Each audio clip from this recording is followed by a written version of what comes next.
It's time to talk about every Disney fan's favorite topic, FastPass Plus. You're listening to the Tomorrow Society podcast.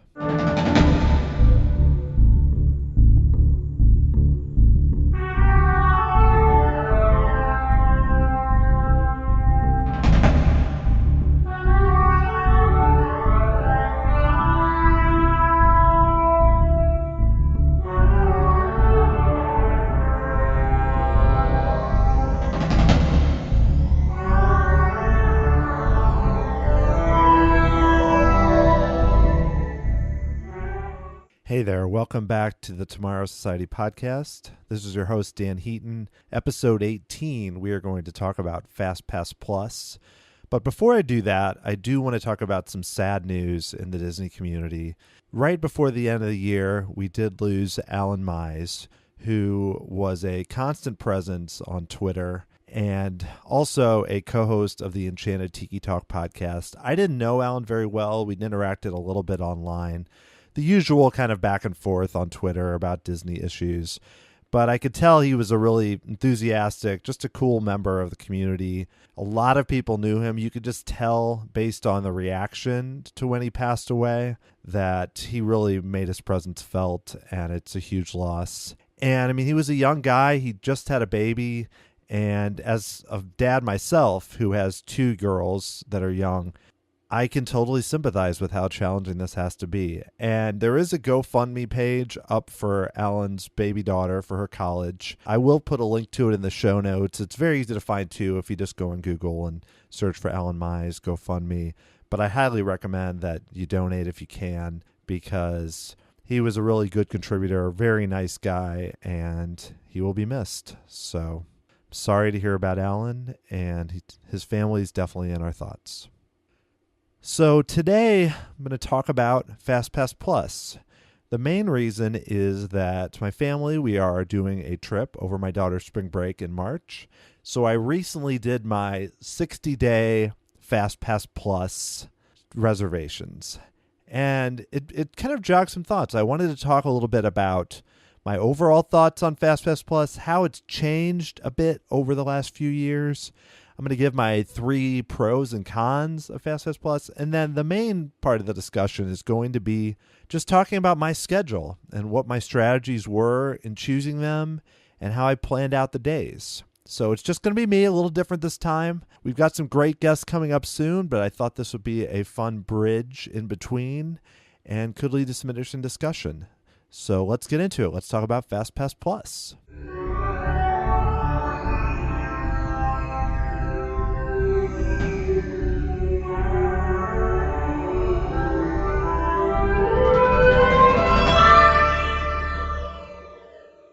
So before I really dig into FastPass Plus, I do want to talk a little bit about my background just in terms of how I approached the system, especially at first. So if you've listened to this podcast much, you know I have a lot of interest in early Disney World history, especially Epcot. And the reason is because I went a lot as a kid. I was born in 76. Went a lot during the 80s and early 90s. My parents took us not every year, but a good portion of the years. So I'm very familiar with how lines generally moved. I wasn't there with the ticket books, at least not that I remember. But I do have kind of the idea in my head of you go to the theme parks and you wait in a standby line. And the popular rides have longer waits and the less popular rides have walk-ons. Now, I know that hasn't been the case at Disney World for a long time. And I am not one who automatically thinks it was better back then. However, I do think there were some benefits to that system. One of the big ones wasn't just the way the lines moved, especially some of the earlier attractions that were designed before FastPass was instituted. Things like Pirates of the Caribbean and Spaceship Earth, especially Omnimovers at Epcot, though many of those are gone or changed. But you had these rides that were designed with capacities of 2,000, sometimes even 3,000 riders an hour. So the park was put together with the idea that these attractions would have that capacity. So in general, these attractions were designed to take a ton of people. And they still take a lot of people. But when you insert FastPass into the equation, it changes it considerably. It benefits you in certain ways in terms of a ride like maybe Space Mountain, which often had waits over an hour when there was no FastPass. It still does sometimes, but it did benefit you if you knew how to use the system. So when they put in the paper FastPass system, there were real ways you could benefit from doing it. If you were diligent, if you were willing to crisscross the park, if you came in with a touring plan, you could ride rides a lot of times, especially during the off season, which in the 2000s, especially following 9/11, there were some real off seasons. We went during January 2005, and most everything was a walk-on, and the few that weren't, you just took a FastPass. It was pretty easy. There were real benefits to it. Now, originally, when Disney did the paper FastPass, it was for a really limited number of attractions. So the impact on the parks was not as severe. In a sense, that's been the bigger change with FastPass Plus. Yes, it has set up the advanced reservation model. And as I'll get to soon, though, there are ways to really benefit from using that model.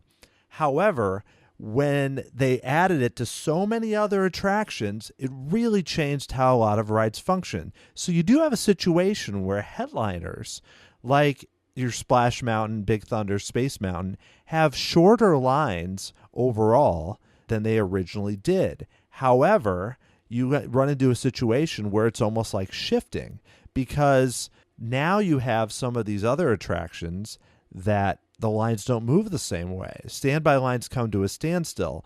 It can vary so much based on the FastPass riders and when they arrive. That leads to bottlenecks. It leads to people getting, frustrated.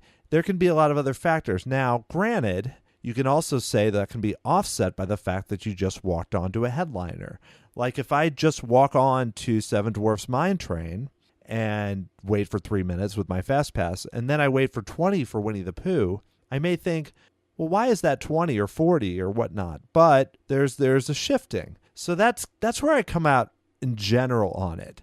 I do feel like it would be an interesting experiment to remove FastPass. It'll never happen, but to remove FastPass from Disney World and see what happens. Now, the thing that you can't really do is how people in general have gotten used to it. So they tour a certain way. So it's one of those things where, in theory, with a control group, you could benefit by removing FastPass. But we've all adjusted our own styles of touring to fit it. And that's the case too with FastPass Plus. But I still love the idea of trying it, basically because I feel like it would lead to lessening times at a lot of attractions. Now, there would be a few, your Frozen Ever After, Seven Dwarfs Mine Train, Soarin', that would not. It really would vary. So I think it's kind of one of those give or take situations where you may benefit in certain ways, but if somebody goes and they don't want to wait in lines for those, they don't really care.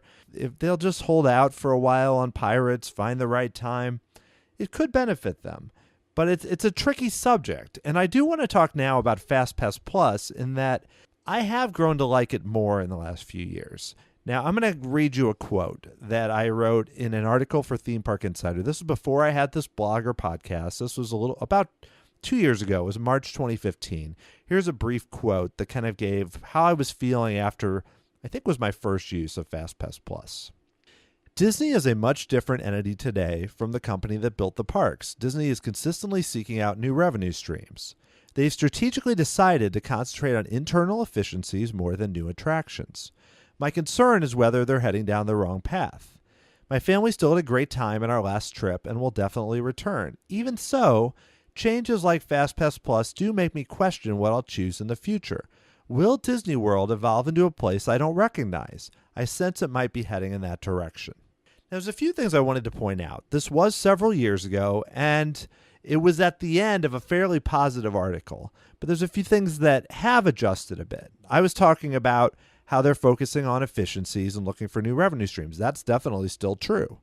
However, they have announced expansion since that point. Star Wars has been announced since that point. Toy Story, they've opened Frozen and Soarin'. They've nearly opened Pandora. So there are things they're doing to improve the parks. So I think, too, that FastPass Plus has improved in a lot of ways. They've found ways to make it more efficient, and they don't have as many breakdowns. Things run smoothly like any complicated system. So I'm not in a case where I feel like I don't want to go to Disney World anymore or anything like that. FastPass is just something you deal with. However, if they take it another step, there may be other steps they take that don't make me feel that way. But right now, I'm optimistic about the service, more even than I was when I wrote this article a few years ago. But some of the issues I outlined there, especially in terms of efficiencies and revenue streams, are definitely still in place. However, we haven't really in Florida seen them surrounding FastPass Plus as much. They're more surrounding other services that are coming into play. We are seeing it a little bit so far with what's coming up with Max Pass with Disneyland. At this moment, it doesn't seem like in Florida they have decided FastPass Plus is a huge revenue stream. However, just with your abilities to do more things staying at a Disney hotel, that is one way they've found to maximize it. But I still think, as I've talked about in some podcasts before, there may be more things they're going to do down the road. So let's get into my main 3 pros and cons of FastPass Plus. Let's start with the 3 pros of FastPass Plus. Number 1, it allows you to plan out the touring around visits to the big headliners.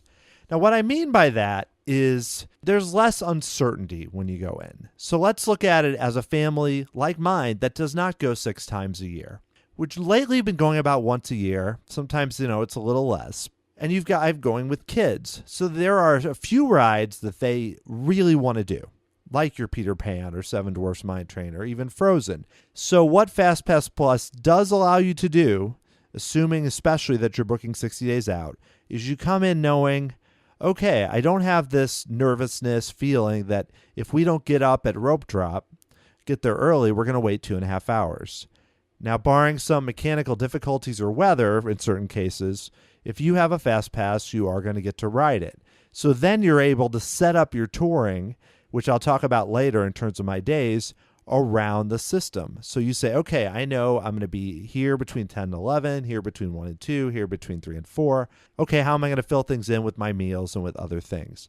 That is one element you could not do with your older paper Fast Pass or with Standby. There was a little more uncertainty. However, if you really knew what you were doing, there were still ways to be ready. But especially for the less seasoned visitors, this does give you a little more certainty to the trip.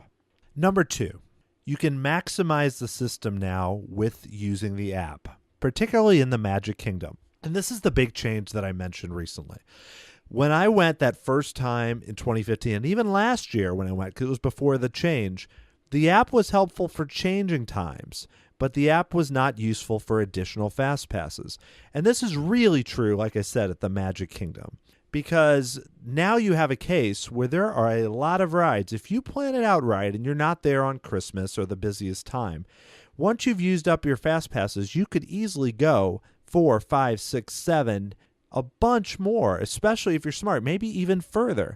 And this may not be that you're saving it on Space Mountain and Seven Dwarfs Mine Train a bunch, but you're saving time on Pirates and Haunted Mansion and Dumbo and other rides and Buzz Lightyear. And so some of those rides that I mentioned earlier that have gained wait times because of FastPass can be offset now because you can use the app. There is a downside in that then you have to think in terms of phone battery and other elements. However, the positives are that if you really pay attention and you stay on top of it, you can do a lot of things with a very limited wait time. Number 3, decreases the need for a rope drop scramble for families that aren't early risers. That definitely applies with our family. Our girls, they like to get up, but they don't move that fast in the morning. My wife is not an early riser. And so we have to know this. We are on vacation. And yes, we're not going to sleep till noon on our vacation. That's not what you do when you go to Disney World.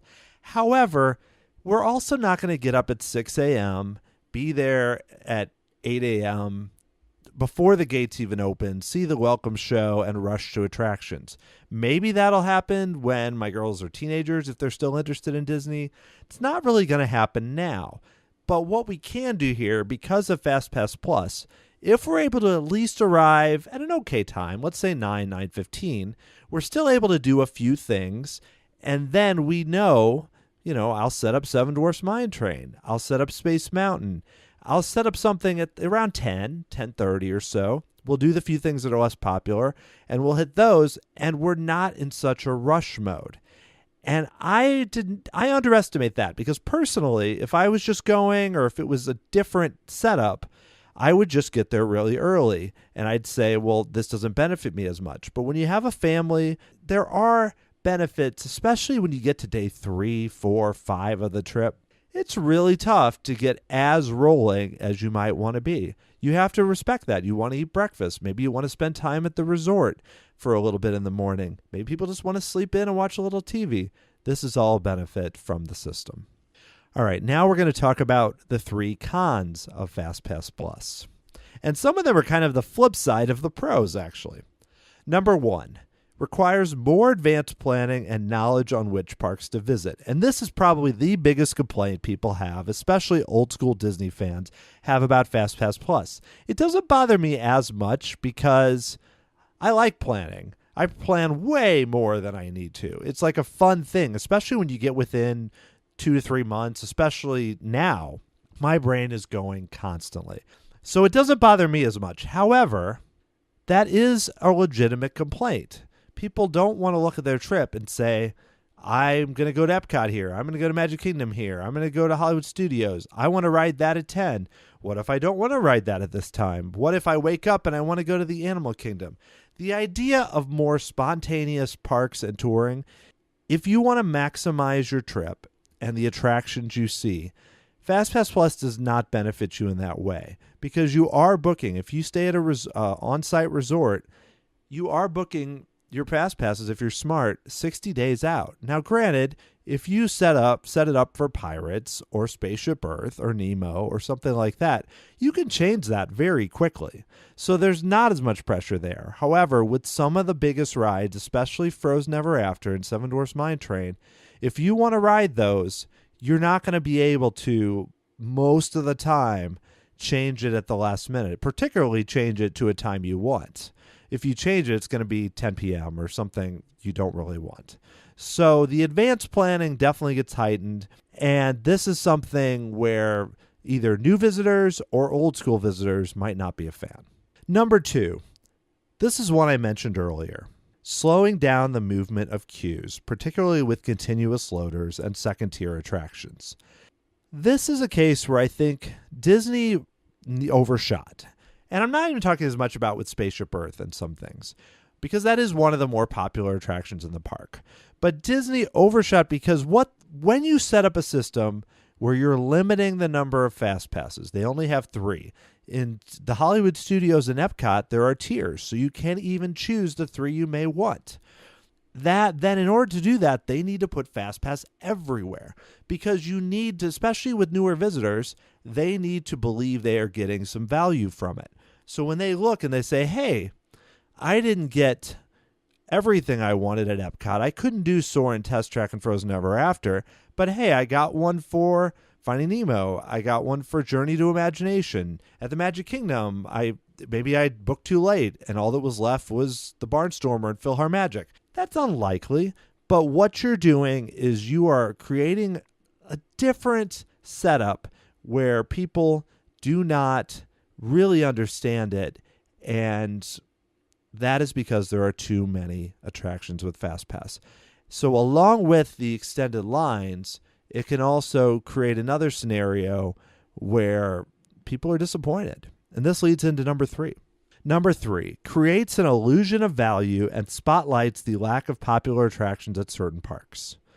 Now, what I mean by an illusion of value is what I was just getting at earlier. By offering it in a cruise line setup of choose your services, it almost sets up an idea that many of these are essentially equal. There are fast passes for shows, which rarely need them, and if they do, the viewing isn't always better. There are viewing areas for illuminations or maybe a parade. That is not really, most of the time, worth getting. So you're creating an illusion of value because not everyone can get fast passes for Frozen or Seven Dwarfs Mine Train. So in a sense, it manipulates people a bit. Now, I don't mean that in some sort of cruel, terrible way, but it sets up a situation where someone thinks they're getting more than they are. And that may be great. The viewing area that someone gets for Fantasmic or something similar may be exactly what they want. But you're setting up a situation where guests may be disappointed, or guests may expect one thing and not get it. And that is dangerous for a company that is so focused on customer service. All right, now I'm going to go through what I actually chose. I'm sure you can barely contain the tension, but I'm hoping this will be helpful in a way just in terms of when you're thinking about your trips and what you decide to do. I'm not saying you'll do the same thing, but it does go through some interesting issues. So my family and I are going and staying at the Animal Kingdom Lodge, which is one of my favorite. We've only stayed there once, but it's already basically my favorite resort. It is an amazing place. It's an attraction in itself. We're staying for 6 nights, and we're doing 5 days, really about 4.5 days at the parks. So in deciding the first step, obviously, is deciding where we want to go. The easiest thing was 2 days at the Magic Kingdom, which we are doing the first day and the last day.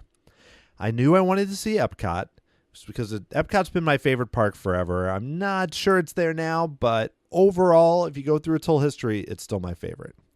And we wanted to spend a day at the Animal Kingdom, one, because it's so convenient, but also it's a pretty amazing park and I think is often undervalued. The big question was that other day. I decided I didn't want to do the Hollywood Studios because there's too much construction. Also, some of the rides are ones that my girls might not want to do. So I was planning on either a second night at Epcot or a third night at the Magic Kingdom. However, I ended up changing my mind. My daughter's a big Star Wars fan, and so we're going to do a beach that day.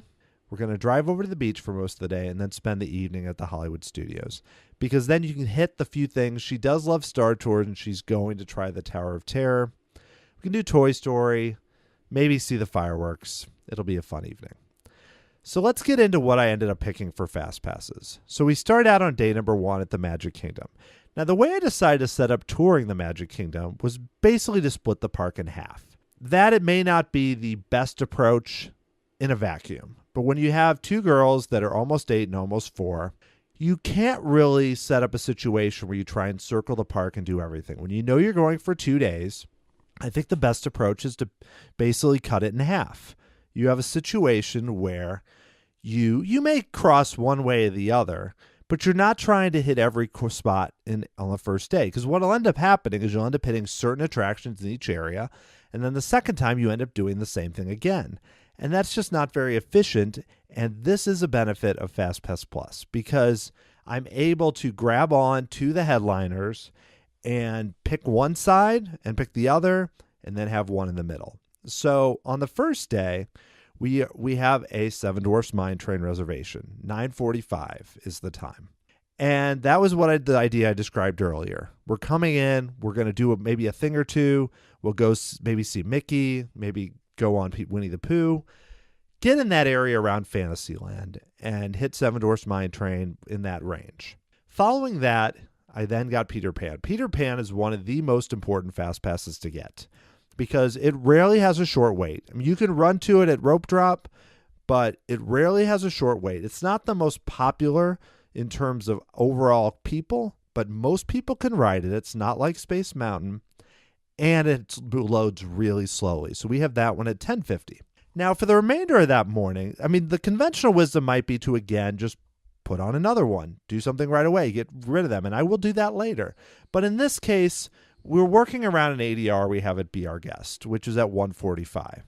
So my thought there is, after that, we fill in with Fantasyland attractions. We're doing things like the carousel. Maybe, I know they're not exactly right, they're the teacups. If it's not a super long wait, we'll do the Little Mermaid. So the idea is that we hit all of the things around Fantasyland and stay close to Be Our Guest. Because we're trying to limit walking and we're trying to limit crisscrossing. So we hit everything we can around there. We go to Be Our Guest at 1:45. The remainder of the day is going to be spent possibly a little bit more in Fantasyland, but mostly in Tomorrowland. So I set up a Space Mountain 3:30 FastPass. The idea then is after lunch, you head over to Tomorrowland, you hit Space Mountain with my older daughter, you do Buzz Lightyear, you do the Carousel Progress, People Mover, a lot of things that don't have much weights. And then you're able to add on a few more fast passes. So that may be where we do Dumbo or the Barnstormer or Buzz Lightyear or the Speedway in particular, things that don't have huge weights but can be frustrating. And we may fill in a few other rides from there, but the odds are unlikely we're going to go much past Fantasyland. Earlier, we probably would do It's a Small World. So we're trying to hit everything on that side of the park. And really, you can fill in pretty well. Dinner, we may do probably at the Plaza Restaurant if we can do the walk-up or Cosmic Rays. So again, you're in that zone over there. And you're also leaving a lot of cool things for the second day at the Magic Kingdom. Now, I'm going to talk about the other day at the Magic Kingdom now, because I feel like the two connect. And that day, again, we are going to start with Seven Dwarfs Mine Train. And this is more just a concession. It's not great for the walking. It's not the best for touring. But it's a ride that all of them will do. My 4-year-old will do it for the first time. She's thrilled. So we'll do that first. But that will probably be, barring that evening, the last time we'll be in that area. So then we'll head over towards where the Haunted Mansion is, hit that, and slowly work our way over to where the two big attractions are on the Frontierland side. That's where we're going to do Splash Mountain and Big Thunder. Now, I back them together at like 10:40, 11:45. We'll likely do it near the end of the Splash Mountain time, so you can hit them both in a short period of time. The reason, too, is that is not a comfortable area to hang out in. My youngest daughter may not be ready for those, so we're going to hit them both at once. And I love both attractions, particularly Splash Mountain. In March, it should be warm enough, so I love the idea of just doing them both quickly and moving on. We also have a lunch ADR at Skipper Canteen at 1 p.m. So the idea would be you work that direction. You do, like I said, Haunted Mansion. You may stop for the Muppet Show in Liberty Square, possibly Country Bears, those types of things in that stretch. Then you hit the two big headliners. If you probably don't have much time after that. If you do, you can swing around, maybe do the Tiki Room. And the good thing here is after lunch, maybe even before lunch, but after lunch, you have free reign of fast passes. And you're in the right place for it because we're hanging out near Pirates. We're near the Jungle Cruise. We're also near Haunted Mansion if we want to do that again. And those are all attractions you generally can get day of fast passes for. So rather than waiting 30 minutes for one of those earlier or possibly on another day, we have all of those at our disposal after lunch. When we finish that whole area, then it's the last day of the trip, so you're kind of in more of a free-for-all. You can head over to Tomorrowland. Maybe we'll do the People Mover again. Maybe we'll use a Fast Pass for Buzz Lightyear. Maybe go back to Fantasyland. There's a lot of different options. And that's what I really like about for a last day and splitting the mark in half. You can do a lot of different things that way, but you're not killing yourself, especially with young kids. So let's move on to my actual day number 2 at Epcot. Epcot is very tricky. The reason now is because of the tiering system, especially with Frozen Ever After. The good thing about Frozen is it pulls people away from Soarin' and Test Track. The downside is it complicates the FastPass Plus decisions, particularly in terms of the Tier 1, because before you had to choose between Test Track and Soarin'. So you picked one. Test Track has single rider, so you probably picked Soarin' and then headed there. If you didn't want to use the single rider, you'd run to one and then set up the one afterwards. Now you have a case where it's a 3 system. There's 3 attractions. If you're only going for one day and you want to do them all, it's a challenge. I believe that Frozen Ever After is definitely the one still to pick. If you can get it 60 days out or more based on when you stay, that is what to get. And I feel like you should get it in the afternoon. So that left the other big question. I did get it for $255 that afternoon. The other big question is, what do you go to first? Normally, the conventional wisdom is Test Track because Soarin' has the 3rd theater and it gets more crowds. In our case, we're going to go to Soarin'. There's several reasons for that. The first reason has to do with the fact that all of us will ride it. My youngest daughter's probably not ready for test track, and you want to start the day with something we all can do. And so my thought is we're going to do Soarin', and test track is going to be a late evening thing. Now, this is a gamble. This is really one of the only gambles in terms of headliners that I think I'm taking on the whole trip. You're basically setting it up where when I finish the Frozen Ever After FastPass, hopefully soon after the beginning, around 3, there's an outside chance, I've seen it a little bit, but not too much, that there might be a test track day of for near the end of the night. I don't expect that to be there, but I'm keeping my mind open.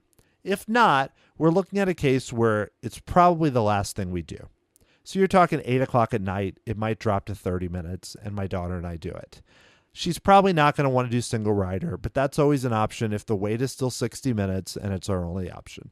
So that's a concession that I made because having kids, you could run to test track, then to Soarin', or run to Soarin', then the test track. If you do that in the first 30, 40 minutes, you're unlikely to wait a super long time for either one. It's probably the best approach. But when you have a family and kids, and you just can't drag them that much, when we get all the way over to Soarin' and we're going to be hurrying to get there, we're generally not going to turn around and run to the other side. What we'll do is we'll do Soarin'. We'll probably wait 20 minutes or so. Do Soarin', do Living with the Land. Then I set up a Finding Nemo Fast Pass at 9:55. Finding Nemo is not a particularly amazing Fast Pass to get, but you may save 15 minutes. The general idea is let's just use this. There aren't a lot of great tier 2 options, so Finding Nemo is fine. We're going to be right there. The girls like the ride. I do not like it very much. I strongly prefer the original Living Seas, but they like it, and it's right there. It's an easy ride to do. There's not a huge wait regardless, and with Fast Pass, it should be quick. So then from there, we likely walk over and take Journey to Imagination because the girls really like it. They don't know what they're missing. So from there, I've set up another Fast Pass. My second Fast Pass is for Spaceship Earth, and I put that between 11:10 and 12:10. Spaceship Earth is one that if you pick at the right time, you can have a very short wait. I figured why mess around? It's one of my favorite attractions, despite the descent. So what we're going to do is we're basically going to hit everything on the Soarin' side of the park, turn around, walk back to Spaceship Earth, and do that. Then from there, we're going to head over. We'll probably do Mission Space at that point if we have the time, because my daughter only wants to do the green version. And that generally has a very short wait around that time because but you get to 11 or 12, people are starting to head to World Showcase. This is a pretty good time to hit that ride. Another reason we have an ADR at the San Angel in Mexico at 1:30. So the idea is we're going to hang out in Future World. This was planned. And I set up the ADR where we're going to hit around that time, maybe do the Grand Fiesta Tour, go to lunch in there. It's not the best food, but it has a good atmosphere. Then we're all set after lunch to go do Frozen, go meet Anna and Elsa, and then do a few things in World Showcase. It is the Flower and Garden Festival. So the idea is you tour in the least walking, relatively speaking. You are doing a little back and forth with going back to Spaceship Earth, but it's not too bad. The idea is they want to do Frozen. If they didn't care about Frozen, I would do the test track Fast Pass and just bypass it. But it's still a big deal for them. I've never ridden it, so I'm curious about it. So I was glad to get the Frozen Fast Pass. So let's get to day number 3, the Animal Kingdom. Animal Kingdom is very easy for Fast Passes because until Pandora opens, there are 3 that I think are the most important to get. One reason that it's not 4 is that I don't really like Kelly River Rapids. We may do it at the end of the day because if we get soaked, we're going back to our room. But it doesn't excite me that much. With the exception of a little bit of theming, it has a cool queue, but it's not that much better than Thunder River at my local Six Flags park. I don't waste a Fast Pass on Kelly River Rapids. It's pretty simple. We come in, I have a Kilimanjaro Safaris at 9:40. We hang out in Africa. The walking trails in the Animal Kingdom are amazing. Do Expedition Everest at 12:15. We have lunch at the Yak and Yeti at 1:30. I know Tiffin's is the place to go there. I've heard so many people tell me that. It's just a little too pricey and not that great for what my girls want to eat. There are a few more options, at least in terms of for kids things at Yak and Yeti. It's also right where we're going to be. And then we do Dinosaur, my older daughter and I, at 3:30. The big thing at the Animal Kingdom is the Wilderness Explorers game, which I highly recommend for parents with kids, even for parents actually, but especially for kids my daughter's 7, going to be 8 really soon. I think that's the perfect age for it. Animal Kingdom is a breeze. There's no real great way to maximize it, like hit a bunch of extra ones, because the extra fast passes you're going to get are going to be for things like It's Tough to Be a Bug, and you don't really need them that much. I can see the benefit of Cali River Rapids, but this is a pretty easy park to tour. When Pandora opens, this will be out of date, because I wonder if they'll institute tiering, and if they don't, it's still going to create a situation where you need certain things. Early on, I suspect that the Pandora rides will likely have Frozen Ever After situations where you need to book them really early. I hope so, because that means they'll be good. So finally, I want to talk about that 4th day I mentioned. So we are going to the beach. There's a really amazing Cape Canaveral private seashore. It costs a few dollars, but it's worth it. It's a little further away. It's about an hour and 40 minutes. I think it's highly worth it since we're going to have a car there. So we'll go hang out there for the day. But we do have the day at the parks. Why not, like I mentioned, go do Hollywood Studios? And when you're only going to be at a park for maybe 4 hours or so, it's pretty easy to set up fast passes. The one nice thing about the tiering at the Hollywood Studios is that Tower of Terror is tier 2. If you had a situation where Tower of Terror, Toy Story, and Rock and Roller Coaster were tier 1, you'd be more of in an Epcot situation. But here, while you're not able to get Rock and Roller Coaster and Toy Story, you're still able to do pretty well. So we set it up where Toy Story Mania $455, Star Tours $555, Tower of Terror $705. And we're going to fill in dinner likely at a counter service place. There are not great options for counter service, but it'll likely be something over near Star Tours like the Backlot Express, or maybe even Pizza Rizzo, just because the girls like pizza. So you see, in that case, the fast passes at Hollywood Studios, when you're only going to be there in an evening, are not that difficult. And if you were going to be there in the morning, that's a case where I would rush over to Rock and Roller Coaster, hit that. Maybe you do a fast pass for Tower of Terror after, then do Toy Story as a fast pass and Star Tours. You could also rush to Toy Story because they do have the extra track and don't get the lines as long. But to me, I think it's better to go against the grain a little more and start with Rock and Roller Coaster. That doesn't really affect my touring, but that's how it's set up. So I know that's quite a lot of information about FastPass Plus, but it shows you the complexities that it introduces in the system. In one sense, you can plan your days out well, where they can go more efficiently than they might have gone in the past with standby or paper. However, it does require you to lay these things out. And I'm mostly talking to you from things that are in my head. But if I put a flowchart together, and I've done it on touringplans.com, tried to put together exactly what we'll do, it's a challenge. But the one thing I will say about this whole plan is it's flexible. I know that some of these fast passes or some of these plans are going to change. And that's another benefit of the app, where I can make edits. And really, if we miss most of these fast passes, if we miss one, it's not the end of the world. You have to prioritize what are the things you want to do most. And then you can circle back if possible. And if you don't, it's still going to be a great trip. Now, one thing I hinted at earlier I want to finish on is MaxPass. And this is a recent announcement at Disneyland that they are going to be, they're going to be adding Toy Story Mania, California Adventure, and the Matterhorn to FastPass. So they have a situation where they don't have as many rides on FastPass, which I like. But adding more, and probably more down the road, is dangerous. But that's not really what riled people up. The bigger thing was MaxPass, which is an idea that you could book fast passes on your phone, not in advance, not like in Florida, basically at the same time you're there, like paper, except for you don't have to walk to the attraction. Now, the tricky part is they are going to charge you.